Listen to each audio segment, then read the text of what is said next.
Hi, my name is Callie and this is Nikki. We are both extension agents for Montana State University. Today, we get to talk to you guys about crops. So crops are part of what we think of as agriculture. And agriculture is especially important to not only Montana's economy, but also Yellowstone County's. They're estimating that in just 30 years, the world population is going to increase by 2 billion people. Nikki, is the world Earth size getting bigger? I don't think so. I think we're pretty much stuck with what we have. About the same, yeah. We're not growing Earth and land-wise, but our population is increasing significantly. So with that, farmers are tasked with the hard job of feeding the world with limited and the same resources that they always have been. So with that, they've been continuing to get more and more efficient throughout the years. Certainly the folks here in Yellowstone County are doing the same thing. So like I said, we're going to talk about crops today. So teachers, be ready. I want you to think about what a crop is. Pause the video after this so that you can discuss with your class what a crop actually is.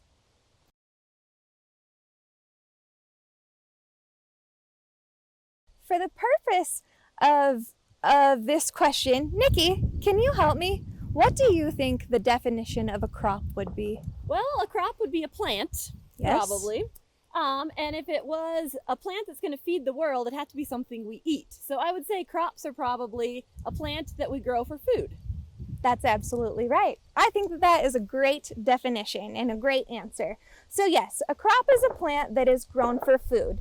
So the crops that we talk about today, we might eat in some form or another after they've been processed in a factory, or maybe we eat them after some type of livestock has processed them. But in some way, we are going to use or eat all of the crops that we talk about today. So let's go into that a little bit more. We're here in beautiful Billings, Montana. What are the 5 main crops that grow in Yellowstone counties? Teachers, you can go ahead and pause right now and discuss this with your class. So think about what you see when you're driving down the road, on your way to school, on your way to a different town. Think about some of those crops, discuss them, and then Nikki here, I'm going to ask her the question to see if she knows. And just a hint, we're standing in a field with a crop right now. So think about what this is. This is one of the 5. And no, it's not lettuce.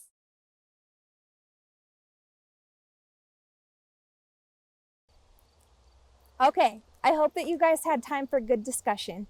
Nikki, can you help us with what the 5 main crops grown in Yellowstone County are? Yeah, so if you'll notice this crop behind us, this is, like Callie said, not lettuce. These are actually sugar beets. So sugar beets are one of the crops. We also grow barley, wheat, corn, and alfalfa in this county. That's right. So lucky for you guys, those are the 5 main crops that we are going to focus on today. Certainly that's not all farmers in Yellowstone County grow, but for the purpose of today in this video, we are going to discuss those 5 main crops. Again, they are sugar beets, wheat, barley, corn, and alfalfa. All right, so Callie introduced you guys to what the 5 main crops in Yellowstone County are. Right now we are standing in a beet field, so Callie and I went ahead and picked up some beets for you guys. So in order to do that, we had to use a shovel, okay? When the farmers do it, they actually use a big machine and they dig the beets with that machine. What they come out with are beets very similar to this. So you want your beets to be about 3 to 4 pounds. Callie here has a giant beet. So this beet, as you can see, is a lot bigger. So I want you guys to think about why we want this size of beet and not the really big beets. Okay, so think about that for a few seconds. Okay, we want the little beets because we get about 15% sugar from these beets. And the little beets actually make more sugar than the large beets do because the large beets spend more time making the beet bigger. So if there's the same amount of sugar in both of these beets, we want to make the smaller one, because if you look at Callie and I, who do you think eats more food, me or Callie? Probably me, right? Because I'm substantially bigger than Callie is. So if we do the same amount of work in the day, but I eat twice as much food as Callie does, you'd probably want to hire Callie and feed Callie because you get the same amount of work for virtually the same amount of food, or less food, right? So therefore, the little beets like Callie are much more efficient, and that's what the farmers want to grow instead of feeding the big beets like me that are just lazy and don't do as much, okay? So inside the beet, we get sugar, and we also get what's called beet pulp. So sugar is very much similar to what you guys eat. You can buy it in the store. You find it in all sorts of different products, from candy to your cereals, all sorts of stuff. And also beet pulp, which is the byproduct that we feed a lot of times to cows. So that's what comes from the base here. So 15% is going to be your sugar, and the rest is going to be your pulp. And we also get the tops, which sometimes you can have beet tops in salads and that sort of thing. So there we have our beets. We have our beet field here behind us, as you can see.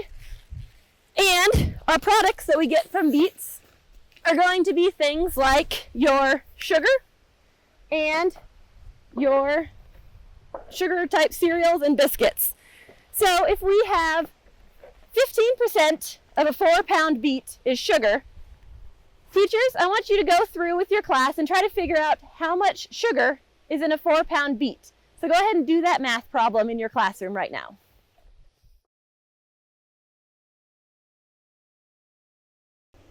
So hopefully you guys all figured out that math problem, and Callie's actually going to tell you the answer to that problem. So Callie, if this was a 3 to 4 pound sugar beet, about how many cups of sugar would we get out of here? So I think the answer would ultimately depend on how much sugar content this beet actually has. So we know that that'll vary a little bit from beet to beet, but what we're going to say, I think, is that you'd roughly get about 1/2 to 1 cup of sugar. Wow, so that's quite a bit of sugar out of one of these beets. So now we're going to take a closer look at the actual beets in the field here. So we talked about that sugar, and the sugar actually starts out in the leaves. So the leaves actually gather the energy and convert natural sunlight into sugar. And then we come down here to the bottom of the plant, and that's where your actual beet is going to be. That's where the sugar itself is stored. So when we harvest it, we want all of this sugar that's stored down in this beet so that we can process it to turn it into that sugar that you guys make cookies with, breads, donuts, all of that good stuff. Talked about is the sugar and the beets in the field. So they're harvested with a digger.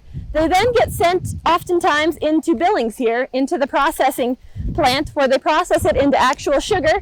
And then the sugar is sold to make things like Hershey's chocolate and lots of other candies and sugar items that go all over the world. All right, so now we're standing in a different field, which is another crop. So we just talked about sugar beets.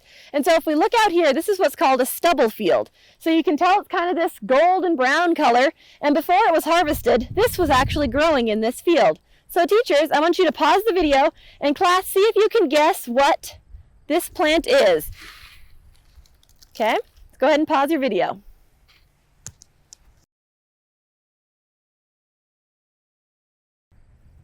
All right, well, hopefully somebody came up with barley. And we can tell it's barley because it has these longer tops or awns on it. So it looks a little bit fluffier on top. It has a little more hair, more or less. So when we harvest barley, it grows out in the field, about this tall out in the field, very similar to this.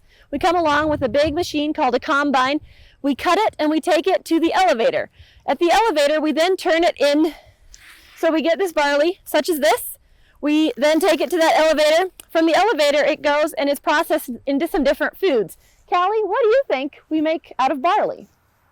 Well, I know that we call it malt barley, so that would make me think that maybe we can get things like malted milk balls or malted milkshakes. Yeah, so we do get what's called malt out of it, which does go into malted milk balls and milkshakes, things like that. We also can feed it to cows. So when some of the barley that's not grown for malt is then fed to cows for cattle feed. And there's one other thing that we can get out of barley. Okay, I think I know. Is it beer? It is. And actually in this county, 85% of the barley is grown for the purpose of producing beer. So that's kind of an interesting fact from our county. So we can make things like malted milkshakes. We can do different barley breads, barley soup with barley. We also can make it into beer. So we harvest the kernels and we make those things we talked about before.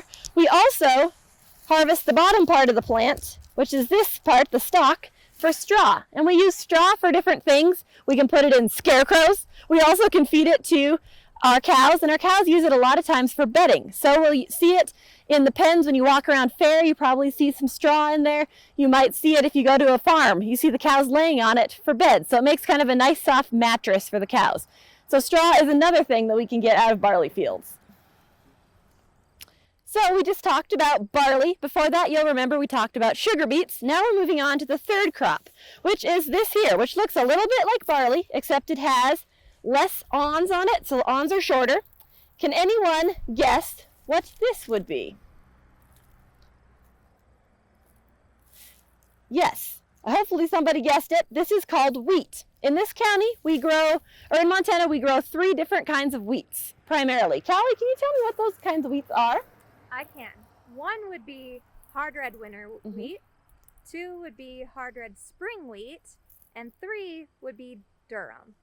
Very good. So if you think about that, think about when we plant those crops, and it should give you a little bit of a hint in the name. So if we plant hard red winter wheat, that would make you assume that it grows when? All the way from the fall throughout the winter to the spring. If we plant a spring wheat, that means we're probably planting it when? In the spring. So if we plant that wheat in the spring, we then harvest it about the same time we do our winter wheat. And durum is actually used for noodles, and that is grown up in the northeastern part of the state, and that's a spring wheat crop as well. So here we have some wheat that was grown in this county. Can anybody tell me what you get out of a wheat crop? So teachers, pause your video and think about what we get from wheat.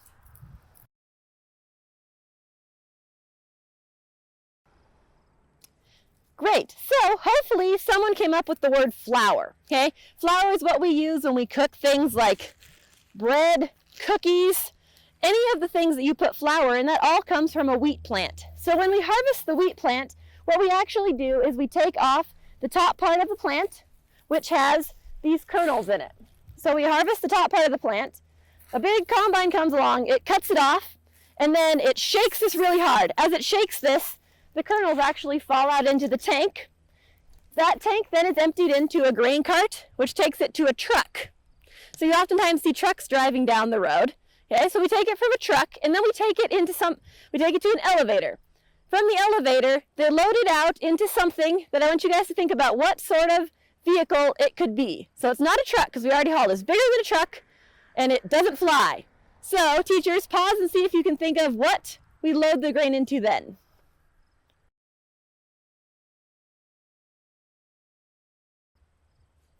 All right, so we are at the elevator, and from the elevator we load it into a vehicle that then takes it to the coast or the processing facility, and that's called a train. So we load from the elevator into the train. The train then takes it out to the coast, into the milling facilities, where then it's shipped all over the world in the forms of flour. So today we actually have a little hand mill here, and Callie's going to demonstrate how you turned it into flour. So we're going to take some of our kernels here, okay? So we remember that we harvest it, it goes into the combine shakes up the heads. We then get kernels out, the kernels take it to the grain truck, which takes it to the truck, which takes it over to the elevator, puts it in the train takes it to the coast. From the coast, it goes into a milling facility, such as this one, and then much bigger machines than Callie go ahead and grind this up. But today we have Callie, who's going to grind this. All right, and in your class, go ahead and cheer Callie on so she'll go faster. The louder you cheer, the faster she goes. So everybody should be cheering. Go, Callie, go! Ah, go, Callie, go! I hope you're cheering. She'll go faster if you cheer more. Cheer more, cheer louder. All right, very good. Oh, you guys cheered so loud, she knocked the other stuff off the table. All right, so thanks to your guys' good cheering and Callie's energy output, we now have flour. So this flour is used just in any kitchen all over the world to make anything from breads to cookies to pastas, all sorts of good stuff. So there you have it. We've now talked about the next crop, which is wheat. Hi everyone, I hope that you're enjoying your virtual field trip so far. So far for crops, we've talked about sugar beets, wheat, and barley. Now, I'm sure a lot of you guys know what is right behind me.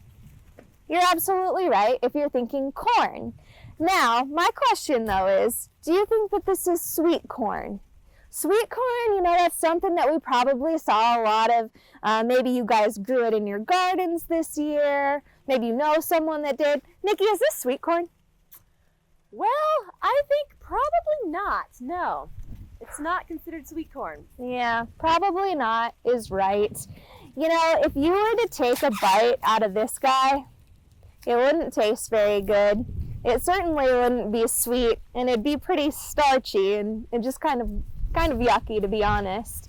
But what we are standing in front of is field corn. And as you can see, it's a lot taller than the sweet corn that we might have grown in our gardens. So teachers, be ready to pause. I want you to discuss with your students how tall you think this field corn is.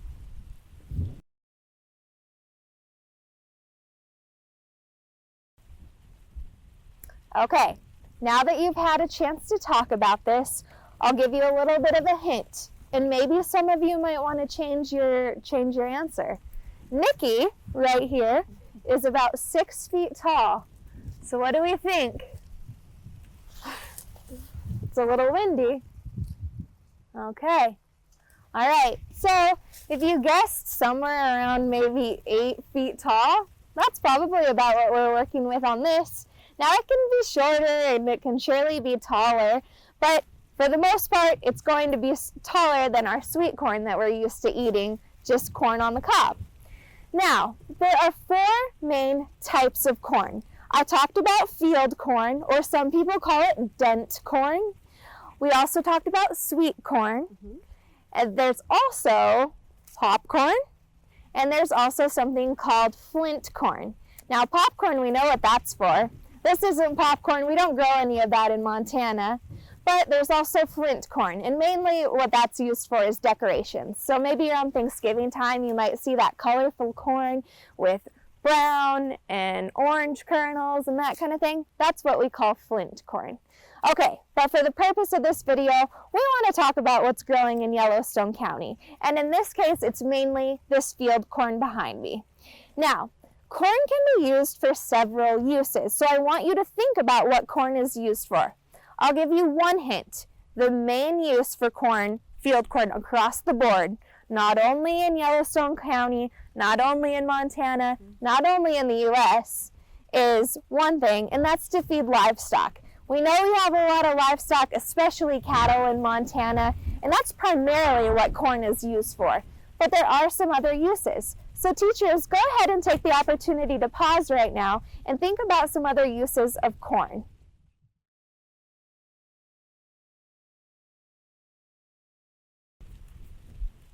Okay, now that you guys had time to discuss some other potential uses of corn, let's see if Nikki knows. Nikki, can you help us out with some answers of what we can use corn for? So Callie mentioned we use it for livestock feed. We also can use it for some human food, such as corn starch and corn meal, which often gets put into things like cornbread, your cereals, those type of things. That's absolutely right. So you can't forget that what we want you to remember from this is that we mainly use corn to feed cattle, other livestock, but it can certainly be used for other things as well. Another fairly large product that we get out of corn is actually what we call ethanol. And ethanol can be found in gasoline, in the gasoline that we use to fuel our cars, to fuel our lawnmowers, anything like that that takes gas. So now that we've talked about some of that, let's go ahead and talk about the 2 main ways that we harvest corn. Okay, so one way that we can harvest corn is we can combine it. Nikki talked about combining barley, and she talked about combining wheat as well. So it looks kind of the same, but the header, the thing that brings the crop into the big machine, looks a little bit different. It ultimately does the same thing once it's inside the machine, but it does something different, bringing that crop up into the machine. So you have to kind of picture, use your imagination and picture this crop as being a little bit more mature, okay? And what I mean by that is we're not ready, this corn is not ready to combine yet, but we're getting fairly close. Combine corn is typically more dried out looking. So instead of this nice green color, it might look more brown, kind of like the bottom leaves of this plant, okay? And so basically what happens is the combine goes over, and what it does is it takes in this ear of corn, all right?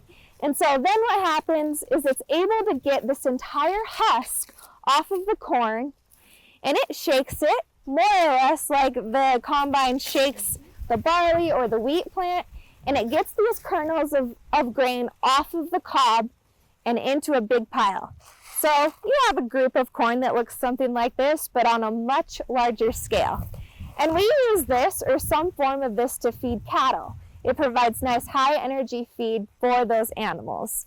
It can look like this, it can be ground, or it can be what we call cracked as well. But ultimately, cattle really love it. So that's one thing that we can do with corn. Now, another thing we can do, which is actually cool right now, is we can chop the corn. And I say that that's cool right now because what are we doing right now over there, Nikki? They're actually chopping it and putting it in a silage pit. Yeah, they are. They're chopping it as we speak. So basically, I'm going to take you guys over there so that you can actually see the chopping or the packing process. But until then, I'll kind of give you an idea of what happens. So a corn chopper comes over these stalks of corn and they chop everything up. What all do they chop, Nikki? Can you show them? I imagine they start at the bottom, so they'll chop up the entire stalk, they'll chop up the leaves, they'll chop up every single head that's on here, and they'll go all the way up to these tassels at the top, and they'll chop all of that up. So they take the entire plant in. That's absolutely right. So instead of combining the corn where you're separating the grain, it chops everything up, and we eventually turn that into what is called silage. And silage is a nice high moisture feed that we can feed throughout the year. So let's not talk about that any much longer. We can just go over and see the silage getting packed right now. Sounds good.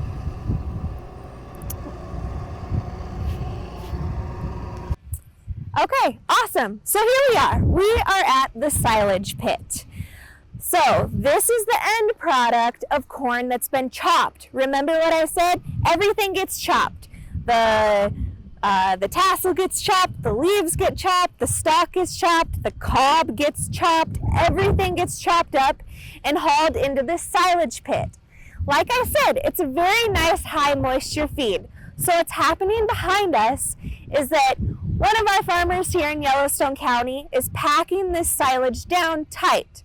So what happens is that the silage goes through a fermentation process called ensiling. And basically what happens is a chemical reaction occurs and the feed is then able to be saved and stored and fed throughout the winter and maybe even longer.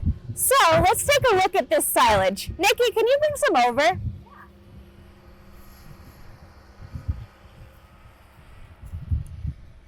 Okay, awesome. So, wow, tell me how it feels. Yeah, so if you guys could feel this right now, it's really hot. Okay, it's almost like sticking your hands inside gloves that have heat warmers, those hand warmers in them. That's kind of what this feels like. So if it was really cold in the winter and I went and stuck my hands in this middle of this pit, they'd get pretty warm. Yeah, they would. It really is warm and pretty cool. So basically what's happening, like I said, is going through this fermentation process and a chemical reaction is occurring for this, what we call exothermic reaction, making it hot to the touch.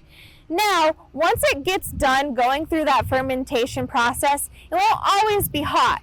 But certainly in the winter, if they go ahead and dig in and use some of that for the ration to feed their cattle, it'll start steaming and it'll be nice and warm. It also has kind of an interesting smell. Some might think it smells sweet and good. Others might think, what do you think? I think it smells pretty sweet. It smells moist, but sweet. Yeah. It does. Sometimes it might be kind of an acquired smell where you don't like it super good, but I would agree it's sweet and the cows absolutely love it. So this is silage.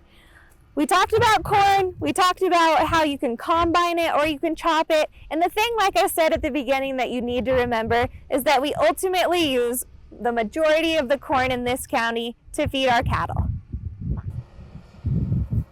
All right, so we've talked about 4 of the 5 crops so far.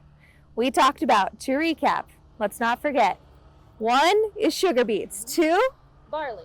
3, wheat, Yep. 4, Was corn. corn, and number 5, this is what we call alfalfa. And you'll notice this is a little bit different because we're not standing out in the field. This is alfalfa that's already been cut and harvested, but nonetheless, this is alfalfa. And for the most part, the alfalfa raised in Yellowstone County is for this purpose. It is to be baled into different types of packages. So you guys can see a couple right here. This is what we would maybe consider to be a small square bale. These are big round bales. And there's 1 more. Teachers, take a minute to see if your students know what the 3rd most popular type of package of our alfalfa bales would be.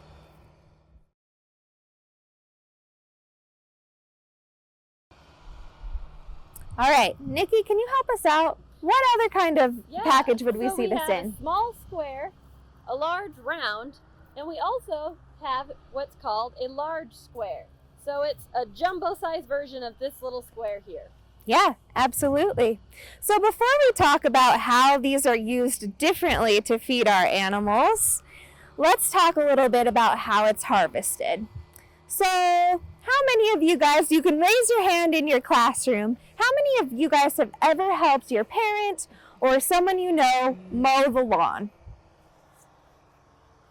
Yeah, absolutely. So I've mowed my lawn too. So picture a mower, maybe a riding mower, but on a much larger scale. That's ultimately what a swather does, is it cuts the hay and it cuts the alfalfa. It cuts it all up and puts it in windrows that then a baler comes through and packages it up into one of the types of packages that we just talked about. These small squares, the big squares, or these big round bales. Okay, so alfalfa is a little bit different than the other crops that we've talked about so far. And that's because it's what we call a perennial.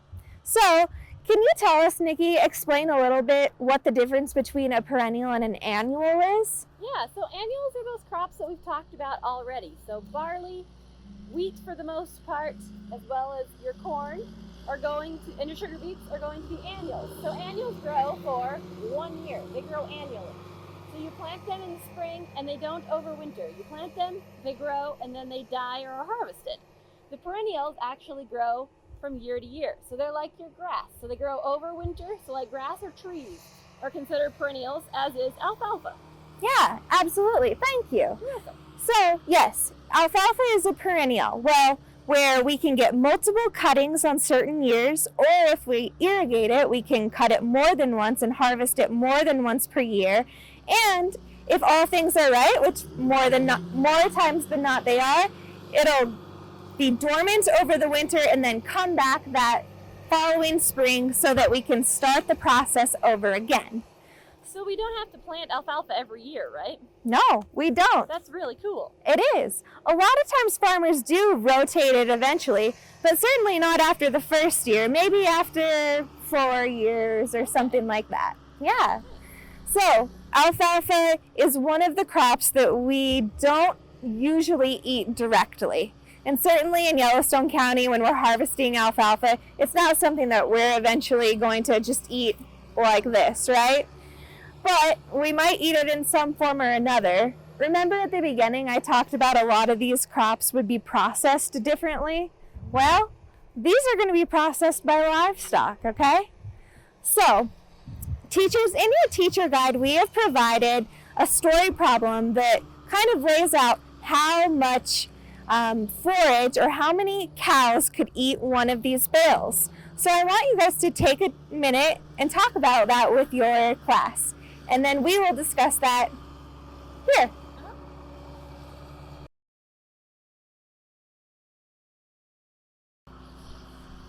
Okay, so I hope you guys had time to discuss this. These two different bales both contain alfalfa, but they're used a little bit differently. And one reason is because they can feed a big different number of cows, okay? So, in your story problem, it talked about a 1,400-pound cow, a 1,300-pound bale, and a 50-pound bale, and how many cows each would feed, okay? So, by my math, what I came up with is that approximately 37 cows could be fed using one of these, whereas only one, maybe two, could eat a 50-pound bale like this. So you can see that there's a big difference in what these different types of packages can feed. Nikki, tell me, if you have 100 cows that you need to feed one day, which one would you prefer? Probably the big one, because you'd have to feed a lot less of the big bales than you would the little ones. The little ones I have to pick up and throw out and take all the string off, and I'd have to take it off of a whole bunch of bales, probably at least 50 bales. With this big bale, I just have to roll out probably 2, maybe 3 if I was being nice that day to feed those cows. So this would take a lot less time. Yeah, absolutely. I totally agree. This would be a lot less work and a lot easier. So the last thing I want you guys to remember is the reason that we do this. Nikki, what do we get a lot of in Montana during the winter time? We get a lot of snow. We do. We get a lot of snow. And so with that, where's our grass? Underneath the snow. Yeah, our grass is under the snow. It doesn't have very good quality, and the cows can't really get to it. So this is something that we spend a lot of time during the summer preparing and storing so that we can use it in the winter when our cattle don't have access to the grass that they need to survive. Alrighty. Well, we talked about all 5 crops, talked about alfalfa, sugar beets, wheat, barley, and corn, and I hope that you guys learned something. Nikki, what do you have to add? Yeah, so these are the most common crops that we have in Yellowstone County. And hopefully as you guys drive around outside of town, even just right outside of Billings, you'll be able to see pretty much all of these crops in some form or another. So I'd take a field trip with your family next time you're out and about and see if you can tell people what those crops are as you drive by them on the road. Absolutely. Thanks again for having us. Thanks.